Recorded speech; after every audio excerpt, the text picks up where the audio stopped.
വാക്കുകൊണ്ട് ഹൃദയത്തെ തൊടുന്നൊരാൾ, പുഞ്ചിരിയിൽ സൗഖ്യം കരുതുന്നൊരാൾ, ഒപ്പം നടക്കാൻ ഇഷ്ടപ്പെടുന്നൊരാൾ. ഈ വിശേഷണങ്ങളൊക്കെയും നന്നായി ചേരുന്നൊരാളാണ് അഭിവന്യമാർ റാഫേൽ തട്ടിൽ പിതാവ്.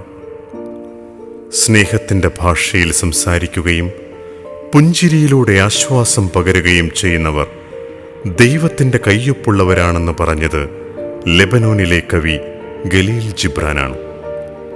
ഹൃദയത്തിൽ ദൈവീക മുദ്ര പതിഞ്ഞ വലിയ ഇടയൻ മാർ റാഫേൽ തട്ടിൽ പിതാവ് ഇന്ന് സപ്തതിയുടെ നിറവിലാണ്.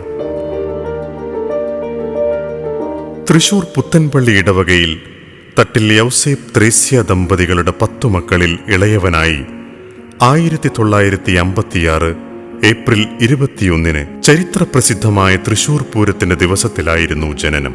ബാല്യത്തിലെ പൗരോഹിത്യം സ്വപ്നം കണ്ട ആ ബാലൻ സ്കൂൾ വിദ്യാഭ്യാസത്തിനു ശേഷം വൈദിക പരിശീലനത്തിന്റെ ബാലപാഠങ്ങൾ അഭ്യസിക്കുന്നതിനായി 1971 തൃശൂർ അതിരൂപതയുടെ മൈനർ സെമിനാരിയിൽ ചേർന്നു.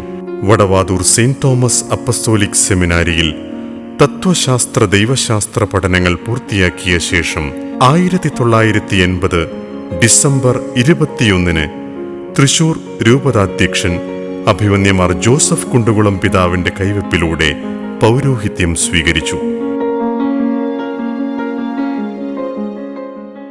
ബഹുമാനപ്പെട്ട തട്ടിലച്ചന് ആദ്യ നിയമനം ലഭിച്ചത് അരണാട്ടുകര സെന്റ് തോമസ് പള്ളിയിൽ അസിസ്റ്റന്റ് വികാരിയായിട്ടായിരുന്നു. തുടർന്ന് ഉപരിപഠനത്തിനായി റോമിലേക്ക് അയക്കപ്പെട്ടു. റോമിലെ ഓറിയന്റൽ ഇൻസ്റ്റിറ്റ്യൂട്ടിൽ നിന്നും കാനൂൻ നിയമത്തിൽ ഡോക്ടറേറ്റ് കരസ്ഥമാക്കി തിരിച്ചെത്തിയ റവറന്റ് ഡോക്ടർ റാഫേൽ തട്ടിൽ തൃശൂർ അതിരൂപതയുടെ വൈസ് ചാൻസലറായും അഭിവന്യ കുണ്ടുകുളം പിതാവിന്റെ സെക്രട്ടറിയായും മതബോധന കേന്ദ്രം ഡയറക്ടറായും നിയമിതനായി. രൂപതാ കേന്ദ്രത്തോടും അഭിവന്യ കുണ്ടുകുളം പിതാവിനോടും ചേർന്ന് പ്രവർത്തിച്ച 12 വർഷങ്ങൾ അദ്ദേഹത്തിലെ സഭാ ശുശ്രൂഷകനെ പാകപ്പെടുത്തിയ കാലഘട്ടമായിരുന്നു. 1998 തൃശൂർ അതിരൂപത മുളയത്ത് മേരി മാതാ മേജർ സെമിനാരി ആരംഭിച്ചപ്പോൾ അന്നത്തെ അതിരൂപത അധ്യക്ഷൻ അഭിവന്യമാർ ജേക്കബ് തുങ്കുഴി പിതാവ് അതിന്റെ പ്രഥമ റെക്ടറായി നിയമിച്ചത് ബഹുമാനപ്പെട്ട തട്ടിലച്ചനെയായിരുന്നു. വൈദിക പരിശീലനത്തിൽ കാലോചിതവും നൂതനവുമായ ശൈലി കൊണ്ട് ശ്രദ്ധേയമായിരുന്നു മേരി മാതാ മേജർ സെമിനാരിയിലെ വൈദിക പരിശീലനം.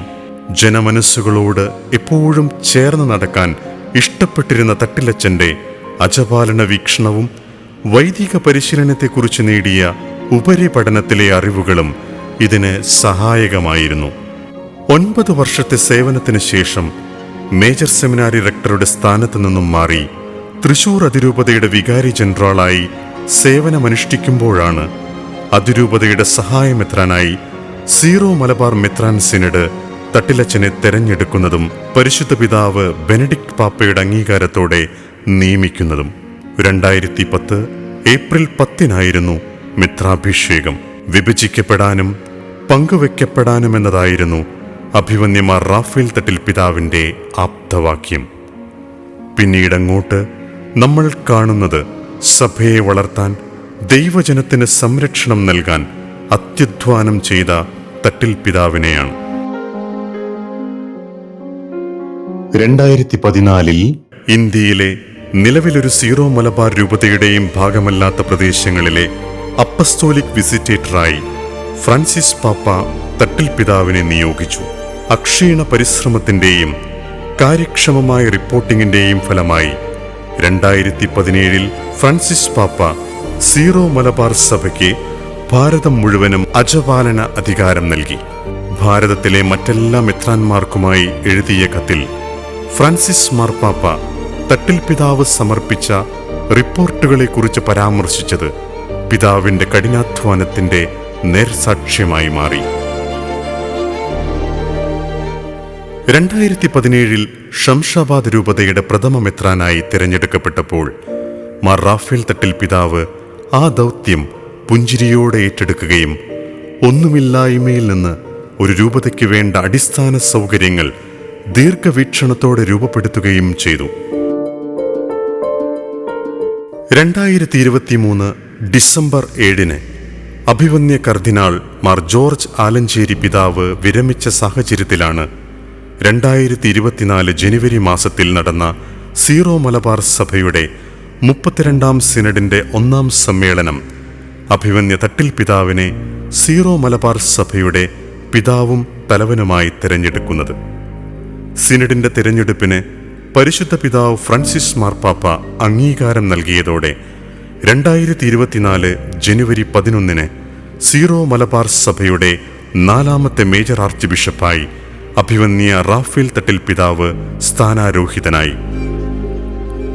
സഭാസേവനത്തിന്റെ വിവിധ മേഖലകളിൽ നീണ്ട വർഷങ്ങൾ സ്തുത്യർഹമായ ശുശ്രൂഷ കാഴ്ചവെച്ചതിന്റെ പ്രായോഗിക പരിജ്ഞാനവും സഭയുടെ മിഷൻ പ്രദേശങ്ങളെ അടുത്തറിഞ്ഞ അനുഭവ പരിചയവും പുഞ്ചിരി കൊണ്ടും വാക്കുകൾ കൊണ്ടും മനസ്സുകളെ സ്പർശിക്കാൻ സിദ്ധിയുള്ള റാഫേൽ തട്ടിൽ പിതാവിന്റെ നേതൃത്വത്തിലൂടെ സീറോ മലബാർ സഭയുടെ ചരിത്രത്തിൽ പുതിയ ഒരു അധ്യായം ആരംഭിക്കുകയായിരുന്നു.